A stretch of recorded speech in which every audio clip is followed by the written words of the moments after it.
Okay, so we're back by the fire to hear the next chapter of Letters from the Lighthouse, and this one is called It's a Full-Time Job to Win. So here we go. We now had to get everyone quickly and quietly off the beach. Here, carry these, will you? Miss Carter thrust a bundle of clothes into my arms. We're taking everyone to Queenie's. Torches off. We don't want to attract attention. There were 32 refugees in total, 32 wet, frightened, exhausted people who had travelled through a storm in a sailing boat meant to hold 10. How awful their lives back home must have been to take such a risk. And these weren't fighters or soldiers, but the sort of people you'd walk past every day in the street. Men with grey hair, a girl and a brother holding hands, 2 old ladies whose dripping wet glasses kept sliding down their noses. Baby Reuben, now safely wrapped up in his blanket again, back in his mother's arms. But, to my growing concern, there was no sign of a pretty 17-year-old girl amongst them. Mrs. Henderson seemed to be looking for someone too. "I've not seen her yet," she was saying to Queenie. "I'd recognise her from the picture, I'm sure I would." Following the crowd along the beach, I caught up with Ephraim. He was carrying a bedroll under one arm, a suitcase in the other. "Have you seen Suki?" I asked him. "She's not here, Olive." He sounded irritated. "So she can't be involved, can she?" "She must be," I insisted. "She had the code." In frustration, he raised his shoulders skywards. "I don't know what's happened, all right. A mix-up, an accident. All I know is she's not here, so stop asking." Back at Queenie's, her kitchen was bright, warm, and soon very full of people peeling off wet clothes and thawing their hands by the fire. It was a completely different room to how I'd remembered it on our first night here. Something was actually cooking on the stove, and the table was laden with plates, bowls, spoons, and loaves of bread. "Welcome, everyone," Mrs. Henderson announced, clearing her throat. Or should I say, shalom? Forgive my rusty Hebrew, please. Eat all you can. Thick carrot soup was ladled onto plates and into bowls, and when they ran out, into cups. With each serving, Queenie also gave out envelopes, which people seemed equally grateful for. They were, Miss Carter told me, fake identity papers. "We need it to look official," she explained. "On their own papers, these people wouldn't be allowed into our country, sadly. So they're staying here just for a few days." I asked to remember what Queenie had told me. "Only until they're strong enough to travel. We'll try to keep it as low-key as possible, but you know what this place is like. Someone's bound to stick their beak in somehow." Yet the mood in Queenie's kitchen right now was joyful, almost giddy, like that of a birthday tea or a Christmas dinner. We'd been part of something no one had expected to succeed, and against the odds it had. Yet for me it felt bittersweet because Suki wasn't there, so I was glad to be kept busy, slicing bread, offering refills of soup. "You'll have heard the news," Mrs. Henderson sidled up to Miss Carter. Who was next to me, cutting more bread? "Our contact didn't make it onto the boat." I stopped slicing to listen. No, said Mrs. Henderson quickly, keen to dispel the concern on Mrs. Carter's face.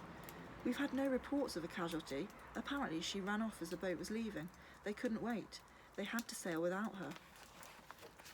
Miss Carter looked shocked. "How very odd. I thought Mrs. Arby was one of the best." Mrs. Arby? That name again. The contact from London who everyone trusted, but no one seemed to have met. I watched as Miss Carter threaded her way across the room to break the news to Ephraim and Queenie. Their reactions were similar, a nod, a shake of the head, and a look of disbelief, as they'd expected better from their mysterious Mrs. Arby. After the initial relief, the mood in the room grew quieter, more thoughtful. Some of the refugees had already fallen asleep in their seats. Ephraim's hand knitted socks warming their feet. Little Reuben was snoring heartily.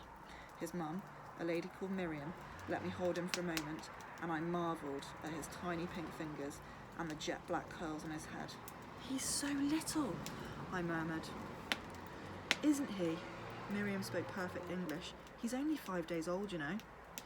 And theirs wasn't the only incredible story. By the fire, a brother and sister, Jacob and Elsie, played cards like normal families did, except their parents had been sent into a camp in Poland, and they'd only escaped a similar fate after a sympathetic doctor had hid them both by strapping them to the underside of a stretcher and carrying them into a waiting ambulance. Mrs. Henderson told me all of this, and really it was quite a lot to take in. We all managed to track down the rightful owner of the waterlogged suitcase, a small dark-haired woman called Judith. Ephraim said he'd go back to the lighthouse to fetch it for her. I asked him to check on Cliff while he was there. We hit a huge wave yesterday and it fell overboard. She spoke in German, which Queenie translated. It's a miracle it turned up to this beach, a sign we were meant to be coming here. I wanted to hear more of her story, but by now there was a mountain of washing up to do, and Mrs. Henderson was bustling me towards the sink. Let's make a start on these dishes, she ordered. I'll wash, you dry. The sight of all the dirty plates made me suddenly aware of how exhausted I was. It was the middle of the night after all, but as we worked, we got talking some more about the refugees, and I soon forgot to be tired. They were mostly from Austria, Mrs. Henderson told me, all Jewish, but one young woman, a ballerina, whose Romani parents had been put into prison by the Nazis. She was called Liuba Zingari, which I thought was a marvellous name, and was trying to get to America to become a famous dancer. Hitler's persecuting of Roma people too, Mrs. Henderson explained. It's dreadful. I often wonder where it will end. Amongst the Jews were Mr. Jeffen, a concert violinist, a writer called Mr. Krauss, who travelled with his mother, the Schumann family, who made puppets from scrap cloth and string. Their 3 daughters, Rosa, Anna and Mimi, could play just about any musical instrument you could name. That Mimi Shogan, Mrs. Henderson pointed a soapy finger at the tall, pale girl with startling green eyes. She sings like one of God's own angels, so I'm told. The other refugees were librarians, a baker, 3 men who wrote newspapers, a singer, a shopkeeper, and 2 younger women who were teachers, called Fraulein Weber and Frau Berliner. Hearing their stories made me sadder somehow, because these people weren't strangers anymore. They had names, did important jobs, had exciting futures ahead. One of them was only 5 days old. Like the people in that miserable newsreel, they all had yellow badges sewn on the left side of their coats. They were star-shaped, the word Jude written in handwriting, clumsier than Cliff's. They weren't badges to be proud of like the ones we got at school for good work. Their only purpose, it seemed, was to make sure people knew. You were one of those types Hitler loathed. How could these people be made to feel ashamed of who they were? I hadn't thought I could hate the Nazis more than I already did. Now, though, I really understood why Suki was so distraught at what was happening in Europe. We weren't Jewish, but we were human beings, and that was more than enough reason to be outraged. Look at those 2, Mrs. Henderson said, nodding in the direction of Esther and her dad. I let out a long breath. It was hard and lovely seeing them nestled against each other, like they fitted somehow. My dad gave me hugs like that too. It was odd and rather comforting to think it was something Esther and me had in common. Mrs. Henderson handed me another soapy plate. Esther's father's a doctor. He's called Dr. Worth. So, is that Esther's real surname? I asked. The Jenkins family, who took her in after the Kindertransport, gave her their surname. She didn't expect to see any of her family ever again. This was supposed to be a fresh start for her here in England. Her mother, God bless her, was already dead. Her father was in trouble with the authorities. For doing what?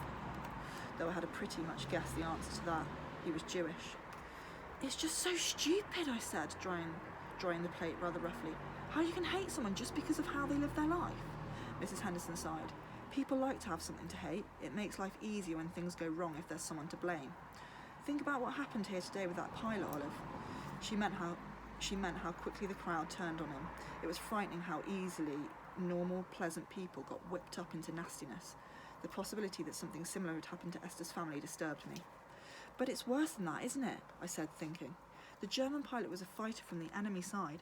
Esther's family they were just people. Yes, my dear, Mrs. Henderson sighed again, blowing damp strands of hair off her face. Normal, educated, cultured people. It was all very well, the Kindertransport, but what good's a child without his parents? You saw what it did to Esther. Well, I'm glad they're all here, I said. I'm glad you helped them. Mrs. Henderson looked sad. But we can't save everyone. Our government needs to take some responsibility and do much, much more. We should be helping them to flee Hitler, not turning them away. We've had to smuggle these good people in like criminals. That night, Mrs. Henderson took in 10 refugees. Queenie kept the rest at the post office where beds were made up, on whatever mattresses and chairs could be found. It was daybreak when the house finally quietened down.